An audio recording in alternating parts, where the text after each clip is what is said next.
पिता को भी लाडले मुख्यमंत्री बताया है। हाँ तो गठबंधन है तो बोलेंगे ही, लगते हैं एकदम फिट है। और लोग जो इस तरह से बातें कर रहे हैं तो वो जनता देख लेगी। इस बार सरकार नया चाहती है, नया बिहार बनाना चाहती है। मखाना किसानों के लिए मखाना बोर्ड बनाने का ऐलान किया गया। अभी तक आप यही सोच रहे हैं ना कि नीतीश कुमार, ये जो प्रचारित करता है, सुना ना भाई, वीडियोस में मैंने यही बताया कि नीतीश कुमार बोल क्यों नहीं रहे, क्या है उनका चक्रव्यूह। क्या बिहार में ऐसे लोग हैं जिनका ऑलरेडी दबदबा है पूरे देश में, पूरे राज्य में, और खुद अपनी ही कुर्सी को टटोल रहे हैं? ऐसा हो सकता है क्या? ऐसा तो नहीं हो सकता। बिहार में एक चीज जरूर है, चाहे दुनिया में कहीं कोने में अच्छे अच्छे पोस्ट पे है, लेकिन अपने जिद पे आ जाए तो किसी की नहीं चलती है, और शायद वो कोई नहीं समझ पाता है। हर कोई अंदर अंदर बम फोड़ करके बैठा रहता है, बम लेकर के बैठा होता है। कौन सा बारूद लेकर बैठा है किसी को नहीं पता। कौन किसकी कुर्सी को उठा के फेंक दे, कौन किसको सत्ता को उखाड़ के फेंक दे, पता ही नहीं चलता। आपके पास बैठने वाला इंसान क्या लेकर करके बैठा है, किस तरह से आपको एक्सपोज कर देगा, किस तरह से आपको डुबो देगा, यह कभी नहीं कोई जान पाएगा। बिहार की सत्ता ऐसे ही चल रही है, लेकिन कोई कुछ कर ही नहीं रहा है। लेकिन जिस तरह से जो मंत्रिमंडल का विस्तार हुआ है, और कह सकते हैं ना मोदी मंत्रिमंडल का विस्तार हुआ है, बीजेपी का विस्तार हुआ है, और साथ साथ नए नए मंत्री बीजेपी के खाते से आए हैं, और जिस तरह से नीतीश कुमार कमजोर होते हुए दिखाई दे रहे हैं और कुछ बोल नहीं पा रहे हैं, लेकिन का अब जवाब आ गया है। यानी बोलने वाला अब बोलना शुरू कर दिया है, अब वो चुप रहने वाला नहीं है। नीतीश का अपना ब्रह्मास्त्र निकल चुका है। वो बोलते नहीं है, लेकिन ब्रह्मास्त्र छोड़ देते। वो कोई और नहीं, उनके बेटे निशांत कुमार हैं। और निशांत कुमार देखिए, पहले कितने दिनों से चुपचाप थे, कहीं नहीं आते थे मीडिया पे, अब वह हर दिन आते हैं और हर दिन कुछ ना कुछ ऐसे बयान करते हैं। उनकी लॉन्चिंग की तारीख तक डेट डिसाइड हो चुका है, मैंने पिछले वीडियो में बनाया है। और ऐसा वक्त आएगा कि उनके मंत्रिमंडल को बैठाने के लिए, उनको कैबिनेट में जगह देने के लिए खुद प्रधानमंत्री मोदी को आना पड़ेगा। मैं ये लिख के देता हूं, क्योंकि यह समीकरण को समझिए कि क्यों मैं बोल रहा हूं। पिछले 20 सालों का रिकॉर्ड उठा के देख लीजिए आप। डिटेल एनालिसिस करने के बाद मुझे पता चल गया है कि पिछले 20-25 सालों में 2005 से लेकर के 2020 तक इतने इलेक्शंस हुए हैं बिहार में, स्पेशली हर पार्टी को वोट 18 से 30% ही मिले हैं। कोई ऐसा नहीं कि 50% वोट, 60% वोट लाके एक तरफा जीत लिया है। ऐसा बिहार में 20-25 सालों के राज्य में कभी नहीं हुआ है। तो अगर कोई ये सोच करके बैठा है, यह गुमान करके बैठा है, यह घमंड करके बैठा है कि मैं अकेला बिहार पे राज करूंगा, गलत सोच रहे हो।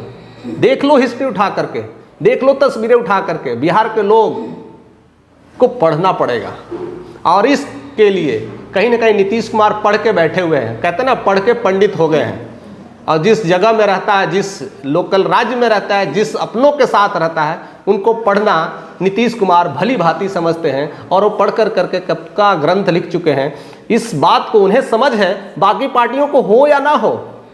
शायद दिल्ली में बैठा कई सारे सत्ताधारी बिहार की खोज में अपनी नई नई चालें चल रही हैं। शायद लगता है कि हम सक्सेसफुल हो पाएंगे, अपने 20 साल के सुखापन को दूर कर पाएंगे और अपना बीजेपी का नया मुख्यमंत्री खड़ा कर पाएंगे। शायद इसीलिए चिराग पासवान केवल मोहरा ही है, अभी तक मुख्यमंत्री का लिस्ट में रिप्रेजेंटेशन नहीं किया गया है। अगर होता तो उनकी भी बोलबाला होता, क्योंकि आप लोग केवल मुख्यमंत्री बोलते हैं, लेकिन खुद चिराग ही नहीं बोल पा रहे हैं, खुद बीजेपी की तरफ से कुछ नहीं हो पा रहा है, तो फिर कैसे कहें हम, कैसे मान लें? बस हमारी बातें केवल ऐसी ही रह जाएगी क्या? इसलिए हमेशा कहते हैं ज़्यादा से ज़्यादा लोगों तक शेयर करो और ज़्यादा वीडियोस को सब्सक्राइब करवाइए, क्योंकि हम ऐसे ऐसे और चीज़ें ज़्यादा तक देंगे, गहराई तक देंगे, और ज़्यादा से ज़्यादा लोगों तक पहुँचेगी मामला।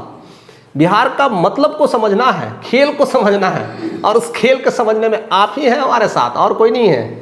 और आप ही जितना शेयर करिएगा, जितना खेला होगा, सब कुछ आप तक रिप्रेजेंट करेंगे।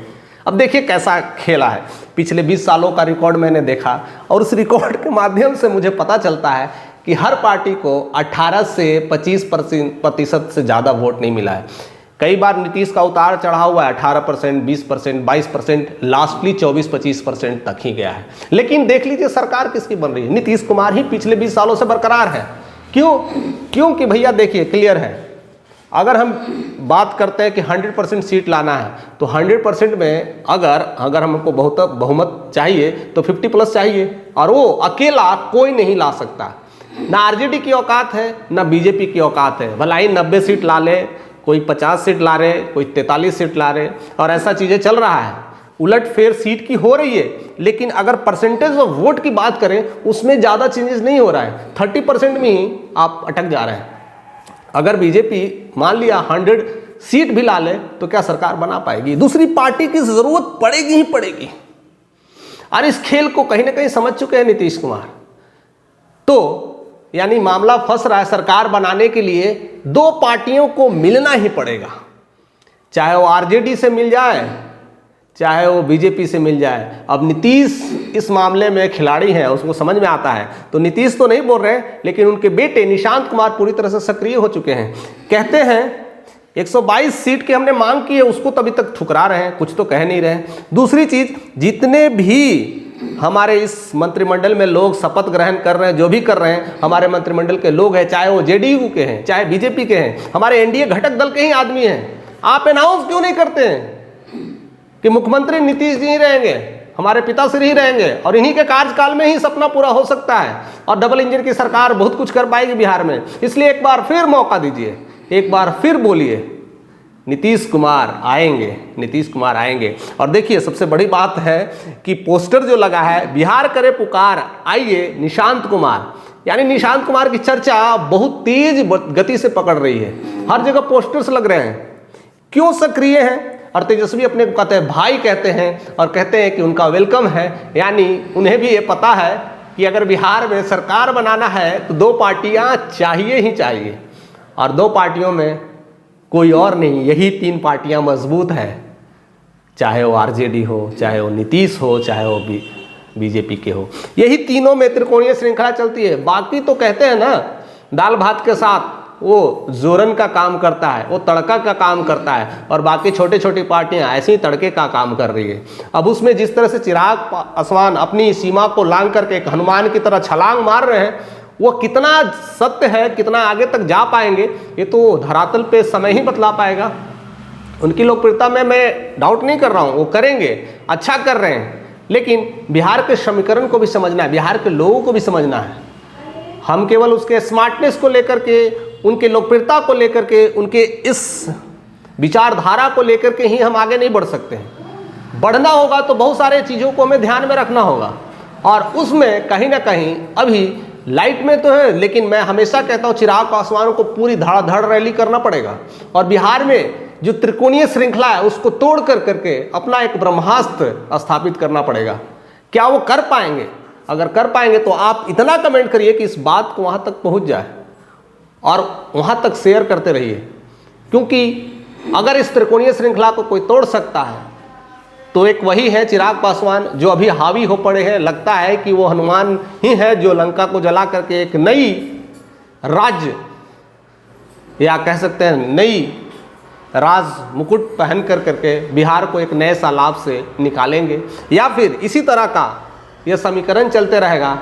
और देखिए सबसे बड़ी बात है कि नीतीश तो चुप है, लेकिन निशांत के आने से बीजेपी को भी एक डर सा हो गया है, और उस डर में वो भी नहीं बोल पा रहे हैं करें कि क्या करें, क्योंकि ये पता है कि नीतीश जिस तरह से 20 साल खींच लिए हैं और निशांत आ गए तो फिर बीजेपी नहीं आ पाएगी, निशांत ही रह जाएंगे। तो फिर बीजेपी के कह सकते हैं मेन वरिष्ठ श्रेष्ठा पीएम मोदी हो चाहे अमित शाह हो, का सपना अपने जीवन काल में भी ना पूरा हो पाएगा। क्या लगता है हो पाएगा निशांत आने के बाद? और निशांत को भी समझना पड़ेगा, और इस बात को समझ रहे हैं दोनों पिता पुत्र, इस बात को समझ चुके हैं, निशांत या हो या फिर उनके नीतीश हो, इस बात को समझ चुके हैं कि कौन हमारे साथ खेला कर रहा है। क्योंकि अब बच्चे नहीं हैं, एक स्पिरिचुअल ज्ञानिक है तो एक राजनीतिक वैज्ञानिक है। हर तरह से दोनों का एक अपना समझ है, और दोनों का सम्मिश्रण मिलता है तो बिहार में इनसे ज़्यादा कोई मजबूत भी नहीं हो सकता है। लोग कहते हैं भला ही वो कच्चे खिलाड़ी हैं, पॉलिटिक्स में हाथ नहीं रखे। अरे बिहार का बच्चा पॉलिटिक्स करता है भाई, वो तो महज इतने सालों का एक्सपीरियंस है, पिताजी को देख पा रहे हैं, पार्टियों को देख पा रहे हैं, बोलते नहीं है, बस इतना ही कुछ है ना। जब बोलने लगेंगे तो दिक्कत हो जाएगी। तो इस बात का डर है, इस बात का मलाल है, हर कोई जानता है, पूरी दुनिया में जानता है। बिहार भला ही किसी चीज़ में कमज़ोर हो, लेकिन बिहार के गली गली में राजनीति होती है, बिहार के घर घर में राजनीति होती है, हर चूल्हे चौके पर राजनीति की बात चलती है। तो इस बात का तो मलाल कहीं ना कहीं रहता होगा निशांत कुमार को लेकर के। भलाई वो मैदान में नहीं उतरे हैं, लेकिन राजनीति के तो पक्का खिलाड़ी हैं, बोलते नहीं हैं, करके कुछ बहुत कुछ दिखा देंगे। तो ये डर भी है, और उस डर को लेकर करके बहुत कुछ समीकरण चेंज हो रहा है, बहुत कुछ मांगे चेंज हो रही है। और इसलिए निशांत बेबाक होकर कहते हैं कि अब तो जग जाहिर है, अब बिहार का चेहरा रिवील करिए। एनडीए के कार्यकर्ताओं के सामने उन्होंने कह दिया अब समय आ गया रिवील करने के बाद, नहीं तो होली के बाद कुछ और हो जाएगा, वो तो समय ही बताएगा। जैसा कि आप वीडियोस देख रहे हैं, धीरे धीरे समझ पा रहे हैं कि क्या क्या होली के बाद होने वाला है। तब तक आप इंतजार भी करिए और ऐसे ही हमारे साथ बने रहिए और अपना कमेंट देना ना भूलिए, क्योंकि यह सब समीकरण ऐसा चलते रहेगा। लेकिन हमें बस देखना है, हमें बस चुनना है कि बिहार के विकास में किसका हाथ मजबूत है, और जिसका हाथ मजबूत है बिहार में काम भी उसी से वही कर सकता है, या तो वो बढ़ा सकता है या तो गिरा सकता है। बस हमें वही देखना है और उसी को मुहर लगाना है, और उसी के लिए हमें तैयार भी रहना है। इस खींचातानी में आप किसके साथ हैं ज़रूर अपना कमेंट करके बताइएगा। चैनल पे नए हैं तो सब्सक्राइब करिए।